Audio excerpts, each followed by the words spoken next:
सोचिए, किसी देश की एक बहुत बड़ी विपक्षी पार्टी के राष्ट्रीय अध्यक्ष की हत्या हो जाती है और उस देश की सरकार इस हत्या के आरोप में 2 चोर बदमाशों को पकड़कर बंद कर देती है और केस खत्म हो जाता है। अगर आप सोच रहे हैं कि मैं किसी अफ्रीकी देश का किस्सा सुना रहा हूं तो आप गलत हैं। यह किस्सा इसी देश का है, आपके हमारे भारत का है। मैं बात कर रहा हूं भारतीय जनसंघ यानी वर्तमान बीजेपी के पूर्व अध्यक्ष दीनदयाल उपाध्याय की, जिनकी 53 साल पहले 11 फरवरी 1968 की रात यूपी के मुगलसराय स्टेशन पर हत्या कर दी गई थी। लेकिन इतने साल गुजरने के बाद भी दीनदयाल उपाध्याय की हत्या का राज ही बना हुआ है। लेकिन आज खरी बात में हम तथ्यों, तर्कों और सबूतों के साथ दीनदयाल उपाध्याय की हत्या के राज से पर्दा उठाने की कोशिश करेंगे। आज हम इस बात की पड़ताल करेंगे कि दीनदयाल उपाध्याय की हत्या 2 चोर उचक्कों ने की थी या इसके पीछे वामपंथियों की साजिश थी। आज हम ये भी जानेंगे कि कैसे तत्कालीन प्रधानमंत्री इंदिरा गांधी की सरकार ने इस हत्या के राज को कभी नहीं खुलने दिया। लेकिन ये सब जानने से पहले आपके लिए ये जानना जरूरी है कि दीनदयाल उपाध्याय इस देश के कितने बड़े नेता थे। अटल जी और आडवाणी जैसे नेता उन्हें अपना गुरु मानते थे।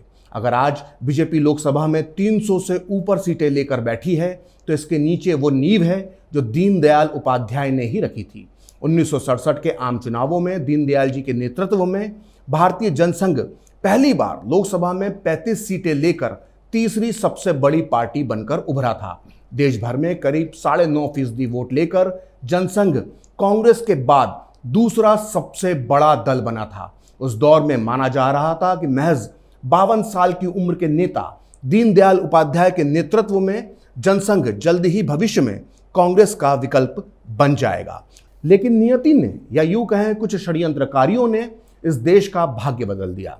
बात 10 फरवरी 1968 की है। दीनदयाल उपाध्याय जनसंघ की वर्किंग कमेटी की बैठक में हिस्सा लेने लखनऊ से पटना रवाना हुए। वो अकेले थे। पटना जाने के लिए वो शाम 7 बजे सियालदह पठानकोट एक्सप्रेस के फर्स्ट क्लास की बोगी में बैठ गए। ट्रेन के अंदर क्या हो रहा था इसका वर्णन किया है वरिष्ठ पत्रकार और बीजेपी के नेता के.आर. मलकानी ने अपनी इस किताब पॉलिटिकल मिस्ट्रीज में, जो इस वक्त मेरे हाथ में है। इस किताब के पेज नंबर 85 पर मलकानी लिखते हैं कि दीनदयाल जी जिस बोगी में थे उसमें 3 कंपार्टमेंट ए, बी और सी थे, जिनमें उनके अलावा कांग्रेस के एमएलसी गौरीशंकर राय और भारत सरकार के अधिकारी एमपी सिंह थे। इस फर्स्ट क्लास बोगी में चौथा यात्री मेजर शर्मा नाम का व्यक्ति था, जो उस बोगी में चढ़ा ही नहीं। रात 12:30 बजे जौनपुर स्टेशन पर जौनपुर के राजा का एक व्यक्ति दीनदयाल जी से मिला और जिसके बाद ट्रेन चल पड़ी। लेकिन यह ट्रेन पटना नहीं जाती थी। इसकी एक बोगी मुगलसराय स्टेशन पर दिल्ली हावड़ा एक्सप्रेस में जुड़कर पटना पहुंचती थी। उस रात ये ट्रेन 2:15 पर मुगलसराय स्टेशन के प्लेटफॉर्म नंबर 1 पर पहुंची, जिसके बाद उस बोगी जिसमें दीनदयाल उपाध्याय थे उसे दिल्ली हावड़ा एक्सप्रेस में जोड़ा गया। वैसे इस काम में रोज 20 मिनट लगते थे, लेकिन उस रात बोगी बदलने के काम में पूरे 35 मिनट लगे। ये देरी क्यों हुई, ये आज तक एक राज है। आखिरकार ट्रेन रात में 2:50 पर पटना के लिए रवाना हो गई। लेकिन सुबह 6 बजे ट्रेन जब पटना स्टेशन पहुंची तो दीनदयाल उपाध्याय अपनी बोगी में नहीं थे। उन्हें स्टेशन पर रिसीव करने आए बिहार जनसंघ के बड़े नेता कैलाशपति मिश्र उन्हें पूरी ट्रेन में ढूंढते रहे, लेकिन वो नहीं मिले। मिलते भी कैसे, क्योंकि दीनदयाल उपाध्याय की लाश तो मुगलसराय स्टेशन के यार्ड में पटरी पर पड़ी हुई थी। मुगलसराय स्टेशन पर हावड़ा एक्सप्रेस के रवाना होने के करीब 40 मिनट बाद यानी रात 3:30 बजे के आसपास एक रेलवे कर्मचारी ईश्वर दयाल ने पटरी पर एक लाश देखी। चौंकाने वाली बात यह थी कि लाश बाकायदा शॉल से ढकी हुई थी और उसके कपड़े भी बिल्कुल भी अस्त व्यस्त नहीं थे। लेकिन ईश्वर दयाल को यह नहीं मालूम था कि वो जो लाश देख रहा है वो देश के एक बहुत बड़े नेता का शव है। मौके पर पहुंची रेलवे पुलिस ने जब जांच की तो शव के पास 3 चीजें मिली। हाथ में 5 रुपए का नोट, जेब में फर्स्ट क्लास का टिकट और कलाई में बंधी घड़ी जिस पर लिखा हुआ था नानाजी देशमुख।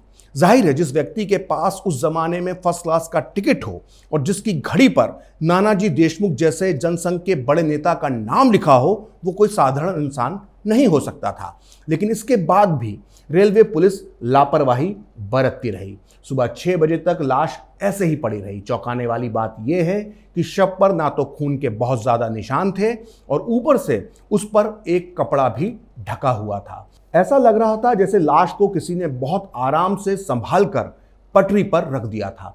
पुलिस का यह पूरा षड्यंत्र क्या था, इसका खुलासा किया है इस देश के बहुत बड़े पत्रकार राम बहादुर राय ने। उन्होंने अपने एक लेख में लिखा है कि रेलवे पुलिस इसे अज्ञात लाश बताकर ठिकाने लगाने की योजना बना रही थी, लेकिन तभी वहां पहुंचे रेलवे के एक और कर्मचारी बनमाली भट्टाचार्य ने जब लाश देखी तो उसने चिल्लाकर कहा कि ये तो जनसंघ के अध्यक्ष दीनदयाल उपाध्याय की लाश है, लेकिन तब भी पुलिस ने उसकी बात पर भरोसा नहीं किया। आखिरकार बनमाली भट्टाचार्य ने मुगलसराय के जनसंघ के नेताओं को सूचित किया और उन्होंने पहुंचकर शव की शिनाख्त की। इससे षड्यंत्रकारियों की मंशा धरी की धरी रह गई, जो दीनदयाल जी के शव को लावारिस बताने की जुगाड़ में थे। तो सुना आपने, देश के इतने बड़े नेता के शव को लावारिस बताकर रेलवे पुलिस ठिकाने लगाने की तैयारी में थी। सोचिए ये कितनी बड़ी साजिश रही होगी। जैसे ही पूरे देश में दीनदयाल उपाध्याय की मौत की खबर फैली, पूरा देश दुखी हो गया। लेकिन साजिशों को लेकर सवाल भी उठने लगे, क्योंकि उस वक्त देश भयंकर राजनीतिक उथल पुथल से गुजर रहा था। 1 साल पहले हुए 1967 के चुनावों में कांग्रेस का जनाधार तेजी से नीचे आ गया था। उसे बहुमत से सिर्फ 21 सीटें ज्यादा हासिल हुई थीं। देश के करीब आधे राज्यों में उसकी सरकार नहीं बन पाई थी। ऊपर से इंदिरा गांधी को पार्टी के अंदर तत्कालीन उप प्रधानमंत्री मोरारजी देसाई से चुनौती भी मिल रही थी। ये आप सभी जानते हैं कि इसके 1 साल बाद यानी 1969 में कांग्रेस टूटकर 2 पार्टियों में बंट गई थी। नतीजा, खुद को बचाने के लिए इंदिरा गांधी ने वामपंथियों का दामन थाम लिया था। वहीं इसके उलट 1967 के दिसंबर में जनसंघ ने कम्युनिस्टों के गढ़ केरल के कालीकट में एक जबरदस्त अधिवेशन किया। इस अधिवेशन में दीनदयाल उपाध्याय जनसंघ के फिर से अध्यक्ष चुने गए। जाहिर है ऐसे माहौल में इंदिरा सरकार के साथ साथ वामपंथियों के लिए भी दीनदयाल उपाध्याय एक बहुत बड़ी चुनौती बन चुके थे। लिहाजा जब उनकी कालीकट अधिवेशन के महज 2 महीने के अंदर सनसनीखेज हत्या कर दी गई तो मजबूरन इंदिरा गांधी को तत्काल उनकी मौत की जांच सीबीआई को देनी पड़ी। लेकिन सीबीआई जांच को कैसे प्रभावित कर रही थी, इसका जिक्र किया है वरिष्ठ पत्रकार राम बहादुर राय ने अपने लेख में। वो लिखते हैं कि उस समय सीबीआई के निदेशक जॉन लोबो थे। उन्हें ईमानदार अफसर माना जाता था। वो अपनी टीम के साथ मुगलसराय पहुंचे, लेकिन वो अपना काम पूरा कर पाते उससे पहले ही उन्हें वापस बुला लिया गया। उसी समय ये आशंका व्यक्त की गई कि जांच की दिशा बदली जा रही है। यह फैसला राजनीतिक था। केंद्र सरकार के इस रवैये से साफ हुआ कि वह राजनीतिक नफा नुकसान को ध्यान में रखकर सीबीआई को निर्देश दे रही है। इंदिरा गांधी नहीं चाहती थी कि हत्या का रहस्य खुले और षड्यंत्रकारी बेनकाब हों। सीबीआई ने हफ्ते भर में ही दीनदयाल उपाध्याय मर्डर केस को सॉल्व कर लिया, लेकिन कातिलों के नाम जानकर पूरा देश हैरान रह गया। सीबीआई ने 2 चोर राम अवध और भरत लाल को गिरफ्तार कर लिया। सीबीआई का कहना था कि इन दोनों चोरों ने चोरी के इरादे से दीनदयाल उपाध्याय के कंपार्टमेंट में प्रवेश किया था और जब उन्होंने इसका विरोध किया तो उन्होंने दीनदयाल उपाध्याय को ट्रेन से धक्का दे दिया और पटरी के पास लगे खंबा नंबर 1276 से टकराकर दीनदयाल उपाध्याय की मौत हो गई। लेकिन सीबीआई की इस पूरी थ्योरी की धज्जियां उड़ाती हैं के.आर. मलकानी की एक किताब पॉलिटिकल मिस्ट्रीज, जो इस वक्त मेरे हाथ में है। इस किताब में मलकानी ने जो 5 सवाल उठाए हैं उसे आप बहुत ध्यान से सुनिए। पहला सवाल यह है कि अगर दीनदयाल उपाध्याय खंबे से टकराए थे तो खंबे पर खून के निशान क्यों नहीं थे? यहां तक कि जिस जगह उनका शव मिला वहां भी खून के निशान क्यों नहीं थे? दूसरा सवाल यह कि अगर वो खंबे से टकराए थे तो उनके शरीर पर मिले घावों के निशान खंबे से मैच क्यों नहीं हो रहे थे? तीसरा सवाल यह कि दीनदयाल उपाध्याय जिस बोगी में सफर कर रहे थे उसमें फिनाइल की एक बोतल मिली थी, क्या इसका इस्तेमाल खून के निशान मिटाने में किया गया? चौथा सवाल, दीनदयाल उपाध्याय के तकिए पर मौजूद निशानों को धोकर मिटाने की कोशिश क्यों की गई थी? और पांचवा और सबसे अहम सवाल ये कि क्या दीनदयाल उपाध्याय की हत्या बोगी में ही की गई थी और बाद में उनके शव को पटरी पर रख दिया गया? ये पांचों सवाल चीख चीख कर बता रहे हैं कि दीनदयाल उपाध्याय की हत्या बोगी में ही की गई थी, लेकिन सवाल तो और भी हैं। जैसे इस वारदात के 3 दिन पहले ही आरोपी भरत बनारस जेल से छूटा था, वहीं राम अवध बिहार के आरा जेल से 2 दिन पहले ही छूटा था। इन दोनों का पहले कभी कोई संपर्क या कनेक्शन कभी साबित नहीं हुआ। ऐसे में सवाल उठता है कि क्या इन दोनों अलग अलग लोगों को 2 अलग अलग जेलों से क्या किसी खास मकसद से छुड़वाया गया था। खैर, दीनदयाल उपाध्याय की हत्या का केस जब अदालत में पहुंचा तो और भी चौंकाने वाले राज सामने आए, और ये राज क्या थे इसका जिक्र मिलता है हरीश दत्त शर्मा की किताब दीनदयाल उपाध्याय में। इस किताब के पेज नंबर 73 पर ट्रेन के कंडक्टर यानी टीसी कमल की गवाही के हवाले से लिखा गया है कि बोगी में खाकी वर्दी में मेजर शर्मा नाम का व्यक्ति था। उसने बिल्ला और टोपी नहीं पहन रखी थी और उसकी घनी मूछें थीं। उसने टीसी कमल से कहा था कि बनारस स्टेशन आने पर उसे जगा दे, लेकिन जब कमल बनारस स्टेशन आने पर मेजर शर्मा को जगाने के लिए गया तो वहां एक शॉल ओढ़े व्यक्ति ने कहा कि कंपार्टमेंट में कोई नहीं है और मेजर शर्मा पहले ही शाहगंज में उतर गए हैं। बाद में पूछताछ में मेजर शर्मा ने बताया कि उन्होंने रिजर्वेशन जरूर करवाया था, लेकिन वो पूरे सफर के दौरान दीनदयाल उपाध्याय वाली बोगी में गए ही नहीं, बल्कि वो दूसरी बोगी में थे। सोचिए, सीबीआई ने यह तक पता करने की कोशिश नहीं की कि ये घनी मूंछों वाला रहस्यमय इंसान दीनदयाल उपाध्याय की बोगी में क्या कर रहा था। वहीं पुलिस की पूछताछ और अदालत में दी गई गवाही में इसी बोगी में सफर कर रहे सरकारी अधिकारी एमपी सिंह ने बताया था कि उन्होंने मुगल सराय स्टेशन पर एक व्यक्ति को दीनदयाल उपाध्याय का बिस्तर ले जाते हुए देखा था, जिसमें से एक फाइल गिरी थी जिसे उसने हड़बड़ाकर वापस उठा लिया और चलती ट्रेन से उतर गया। ऐसे में सवाल उठता है कि दीनदयाल उपाध्याय के पास वो कौन सी फाइल थी जिसे एक मामूली चोर चुराना चाहता था। इतना ही नहीं, 2 और ऐसे राज हैं जिनकी कभी ठीक से जांच ही नहीं की गई। ये राज क्या हैं, इसका खुलासा मिलता है लेखक अमरजीत सिंह की किताब एकात्म मानववाद के प्रणेता दीनदयाल उपाध्याय में। इस किताब के मुताबिक मुगल सराय स्टेशन पर ट्रेन को लेट करने की कोशिश हुई थी। इस किताब में लिखा है कि मुगल सराय स्टेशन के एक रेलवे कर्मचारी ने पूछताछ में बताया कि बोगी को यार्ड में आधा घंटा खड़ा रखने के लिए एक अमीर से दिखने वाले व्यक्ति ने 400 रुपए देने की पेशकश की थी। वहीं जांच के दौरान पटना स्टेशन के एक सफाई कर्मचारी भोला ने बताया था कि जब सुबह ट्रेन पहुंची तो एक सभ्य से दिखने वाले व्यक्ति ने उसे बोगी साफ करने के लिए कहा था, लेकिन जब बोगी साफ हो गई तब भी वो व्यक्ति उसमें नहीं चढ़ा। स्पष्ट है कि आरोपी सुराग को नष्ट कर देना चाहते थे। इन दोनों खुलासों से एक बात साफ है कि साजिश रचने वाले ट्रेन के अंदर और बाहर दोनों जगह मौजूद थे।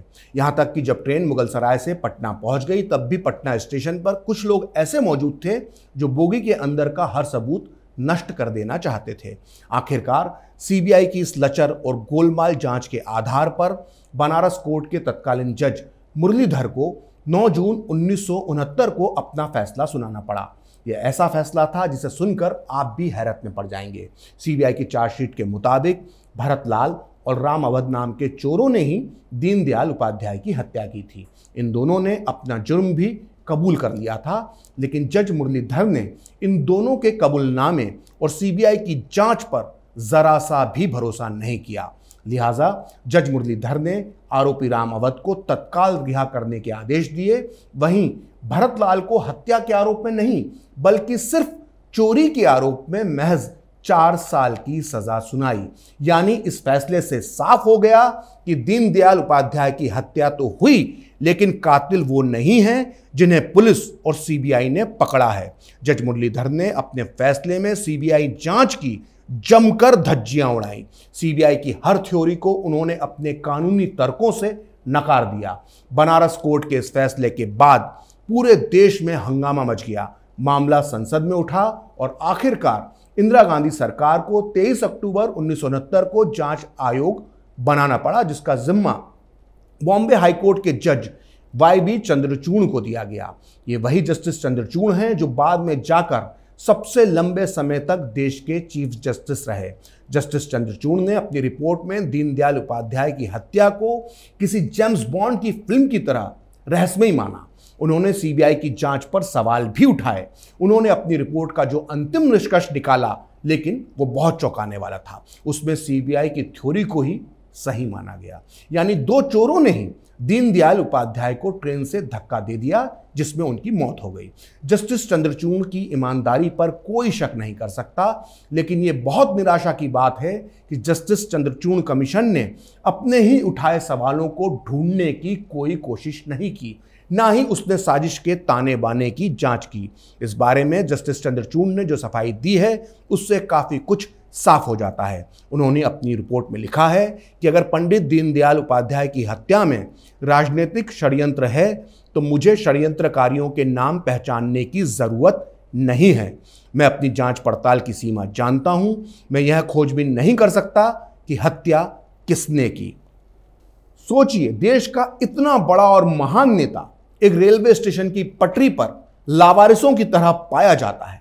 उसके हत्यारे पकड़कर भी छूट जाते हैं क्योंकि वो इस साजिश के छोटे से प्यादे थे। लेकिन इस साजिश को रचने वाले वजीर का नाम आज तक सामने नहीं आ पाया।